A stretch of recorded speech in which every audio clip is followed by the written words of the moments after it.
Hello সবাইকে।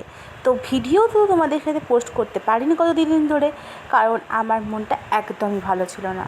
আর একটা যে ভিডিও পোস্ট করব সেই এনার্জিটাও পাচ্ছিলাম না। আর আমি বাই দ্য ওয়ে এখন চলে এসেছি বারাসাতে অলরেডি।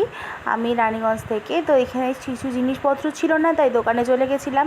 দোকান থেকে বেশ কিছু জিনিস নিয়ে চলে এসেছি, বাড়িতে এসে এটা খেলাম। কিন্তু এটা অরেঞ্জ ফ্লেভারের এই চকোপাইটা আমার খেতে একটুকু ভালো লাগেনি। যেটা নর্মাল মার্শমেলো দেওয়া হয় ওটা খেতেই আমি বেশি প্রেফারেবল। এটা প্রথমবার ট্রাই করলাম, বাট এরপর আর কোনো দিন আমি এটা কিনছি না।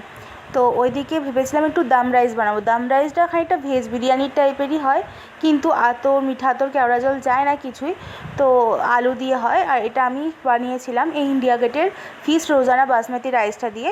তো এটা একটা ভাঙা বাসমতি চাল হয়, এটা দিয়ে fried rice, normal fried rice বা ভাত খাওয়ার জন্য এমনিতে ঠিকই আছে। এটা লং গ্রেন রাইস। তো এটা ফার্স্ট আমি কিছুক্ষণ ওই 20-25 মিনিট মতো ভিজিয়ে রেখেছিলাম, তারপর এটা দিয়েই বানিয়ে নিয়েছিলাম দাম রাইস। অন্য দাম রাইস এমন কিছু খাটালি থাকে না, জাস্ট একটু পেঁয়াজ রসুন গোটা গরম মশলা দিয়ে কষিয়ে আলু চাল সব কিছু একসাথে দিয়ে সেদ্ধ করে এটা তৈরি হয়ে যায়। তোমাদের সাথে কোনো একদিন অন্য ভিডিওতে দেখে নেব। তো মাঝখানে আমি এই বাসন পড়েছিল কিছুটা, তো ওইগুলো পরিষ্কার করে নিয়েছিলাম। আর এই দেখো আলু ভাত, আর এখানে একটা কাঁচা পেঁয়াজ নিয়েছি। মা পাঠিয়েছিল চাটনি, সেই চাটনি ছিল কিছুটা। আর ডিম সেদ্ধ দিয়ে খেতে এই রাইসটা দুর্দান্ত লাগে। তো দুপুরবেলায় এখানে লাঞ্চ করার পর বিকেলবেলা খেয়ে নিয়েছিলাম একটু চিপস, মানে এটা হচ্ছে নাচোস বলে এগুলোকে।